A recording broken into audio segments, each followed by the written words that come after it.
Clip number 370 انشاءاللہ عز و جل اس کلپ میں سورہ اعراف کی آیت نمبر 132 سے 133 تک کی تلاوت، ترجمہ اور تفسیر قرآن صراط الجنان سنیں گے۔ بسم اللہ الرحمن الرحیم، اللہ کے نام سے شروع جو نہایت مہربان رحمت والا ہے۔ وَقَالُوا مَهْمَا تَأْتِنَا بِهِ مِنْ آيَةٍ لِتَسْحَرَنَا بِهَا فَمَا نَحْنُ لَكَ بِمُؤْمِنِينَ۔ ترجمہ، اور فرعونیوں نے کہا اے موسیٰ تم ہمارے اوپر جادو کرنے کے لیے ہمارے پاس کیسی بھی نشانی لے آؤ، ہم ہرگز تم پر ایمان لانے والے نہیں۔ وقالوا، اور بولے۔ اس سے پہلی آیت میں اللہ تعالیٰ نے فرعون اور اس کی قوم کی ایک جہالت اور گمراہی بیان فرمائی کہ انہوں نے قحط، خشک سالی اور پھلوں کی کمی کو حضرت موسیٰ علیہ السلام اور ان کے ساتھ والوں کی نحوست قرار دیا، اور وہ یہ نہ جان سکے کہ بارش کا نہ ہونا، نیز غلہ اور پھلوں کا کم یا زیادہ ہونا، یہ سب اللہ عز و جل کی قدرت سے ہے، اور ان سب چیزوں کا خالق اللہ تعالیٰ ہے، کسی مخلوق کا اس میں کوئی دخل نہیں۔ اب اس آیت میں ان کی ایک اور جہالت بیان فرمائی کہ یہ لوگ معجزہ اور سحر میں فرق نہیں کرتے، اور حضرت موسیٰ علیہ السلام کا عصا جو اژدہا بن گیا تھا اسے سحر کہتے تھے، حالانکہ ان کے تمام بڑے بڑے جادوگر حضرت موسیٰ علیہ السلام کے معجزے کے سامنے عاجز ہو چکے تھے۔ جب فرعون اور اس کی قوم کی سرکشی یہاں تک پہنچ گئی کہ انہوں نے حضرت موسیٰ علیہ السلام سے صاف صاف کہہ دیا اے موسیٰ تم ہمارے اوپر جادو کرنے کے لیے کیسی بھی نشانی ہمارے پاس لے آؤ، ہم ہرگز تم پر ایمان نہیں لائیں گے۔ تو حضرت موسیٰ علیہ السلام نے ان کے خلاف دعا کی۔ آپ علیہ السلام چونکہ مستجاب الدعوات تھے اس لیے آپ کی دعا قبول ہوئی۔ حضرت موسیٰ علیہ السلام کی دعائے ضرر کے بعد فرعون اور اس کی قوم پر جو عذاب آئے ان کا ذکر اگلی آیت میں ہے۔ فَأَرْسَلْنَا عَلَيْهِمُ الطُّوفَانَ وَالْجَرَادَ وَالْقُمَّلَ وَالضَّفَادِعَ وَالدَّمَ آيَاتٍ مُفَصَّلَاتٍ فَاسْتَكْبَرُوا وَكَانُوا قَوْمًا مُجْرِمِينَ۔ ترجمہ، تو ہم نے ان پر طوفان اور ٹڈی اور پسو یا جوئیں اور مینڈک اور خون کی جدا جدا نشانیاں بھیجی تو انہوں نے تکبر کیا اور وہ مجرم قوم تھی۔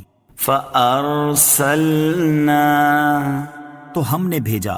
جب جادوگروں کے ایمان لانے کے بعد بھی فرعونی اپنے کفر و سرکشی پر جمے رہے تو ان پر اللہ عز و جل کی نشانیاں پے در پے وارد ہونے لگیں، کیونکہ حضرت موسیٰ علیہ السلام نے دعا کی تھی کہ یا رب عز و جل فرعون زمین میں بہت سرکش ہو گیا ہے اور اس کی قوم نے بھی عہد شکنی کی ہے، انہیں ایسے عذاب میں گرفتار کر جو ان کے لیے سزا ہو اور میری قوم اور بعد والوں کے لیے عبرت و نصیحت ہو۔ اللہ تعالیٰ نے طوفان بھیجا، ہوا یوں کہ بادل آیا، اندھیرا ہوا اور کثرت سے بارش ہونے لگی، قبطیوں کے گھروں میں پانی بھر گیا، یہاں تک کہ وہ اس میں کھڑے رہ گئے اور پانی ان کی گردنوں کی ہنسلیوں تک آ گیا، ان میں سے جو بیٹھا وہ ڈوب گیا، یہ لوگ نہ ہل سکتے تھے نہ کچھ کام کر سکتے تھے۔ ہفتے کے دن سے لے کر دوسرے ہفتے تک 7 روز اسی مصیبت میں مبتلا رہے، اور باوجود اس کے کہ بنی اسرائیل کے گھر ان کے گھروں سے متصل تھے ان کے گھروں میں پانی نہ آیا۔ جب یہ لوگ عاجز ہوئے تو حضرت موسیٰ علیہ السلام سے عرض کی ہمارے لیے دعا فرمائیے کہ یہ مصیبت دور ہو جائے تو ہم آپ پر ایمان لے آئیں گے اور بنی اسرائیل کو آپ کے ساتھ بھیج دیں گے۔ حضرت موسیٰ علیہ السلام نے دعا فرمائی تو طوفان کی مصیبت دور ہو گئی، زمین میں وہ سر سبزی و شادابی آئی جو پہلے کبھی نہ دیکھی تھی، کھیتیاں خوب ہوئیں اور درخت خوب پھلے۔ یہ دیکھ کر فرعونی کہنے لگے یہ پانی تو نعمت تھا اور ایمان نہ لائے۔ 1 مہینہ تو عافیت سے گزرا، پھر اللہ تعالیٰ نے ٹڈی بھیجی، وہ کھیتیاں اور پھل، درختوں کے پتے، مکان کے دروازے، چھتیں، تختے، سامان، حتیٰ کہ لوہے کی کیلیں تک کھا گئیں اور قبطیوں کے گھروں میں بھر گئیں، لیکن بنی اسرائیل کے یہاں نہ گئیں۔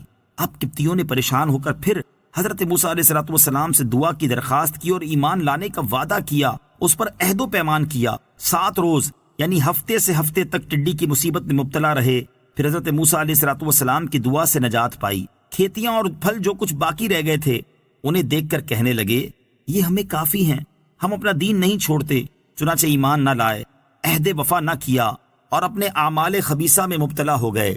1 مہینہ عافیت سے گزرا، پھر اللہ تعالیٰ نے کمل بھیجے۔ اس میں مفسرین کا اختلاف ہے، بعض کہتے ہیں کمل گھن ہے، بعض کہتے ہیں جو، بعض کہتے ہیں جوں، بعض کہتے ہیں ایک اور چھوٹا سا کیڑا ہے۔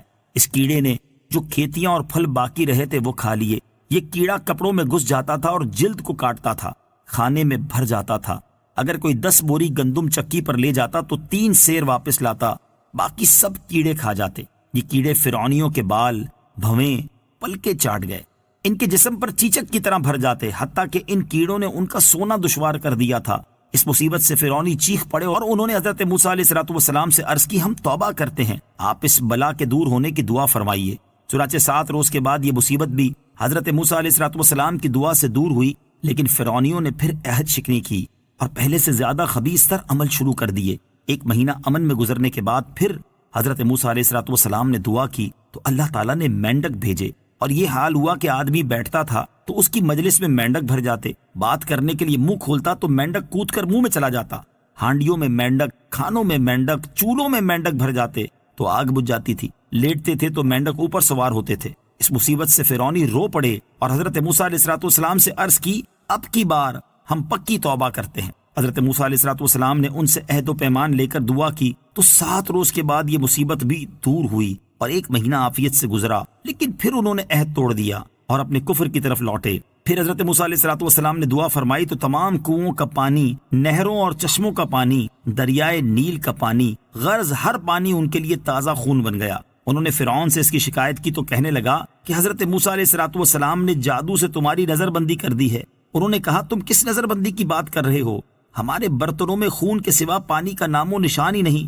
یہ سن کر فرعون نے حکم دیا کہ قبطی بنی اسرائیل کے ساتھ ایک ہی برتن سے پانی لیں، لیکن ہوا یوں کہ جب بنی اسرائیل نکالتے تو پانی نکلتا، قبطی نکالتے تو اسی برتن سے خون نکلتا، یہاں تک کہ فرعونی عورتیں پیاس سے عاجز ہو کر بنی اسرائیل کی عورتوں کے پاس آئیں اور ان سے پانی مانگا تو وہ پانی ان کے برتن میں آتی خون ہو گیا۔ یہ دیکھ کر فرعونی عورت کہنے لگی کہ تو پانی اپنے منہ میں لے کر میرے منہ میں کلی کر دے، مگر جب تک وہ پانی اسرائیلی عورت کے منہ میں رہا پانی تھا، جب فرعونی عورت کے منہ میں پہنچا تو خون ہو گیا۔ فرعون خود پیاس سے مستر ہوا تو اس نے تر درختوں کی رطوبت چوسی، وہ رطوبت منہ میں پہنچتے ہی خون ہو گئی۔ 7 روز تک خون کے سوا کوئی چیز پینے کی میسر نہ آئی۔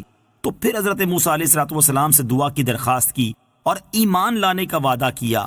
حضرت موسیٰ علیہ السلام نے دعا فرمائی، یہ مصیبت بھی دور ہوئی مگر وہ ایمان پھر بھی نہ لائے۔ صلو علی الحبیب صلی اللہ تعالی علی محمد صلی اللہ تعالی وسلم۔ مجھے اپنی اور ساری دنیا کی لوگوں کی اصلاح کی کوشش کرنی ہے انشاءاللہ عز و جل۔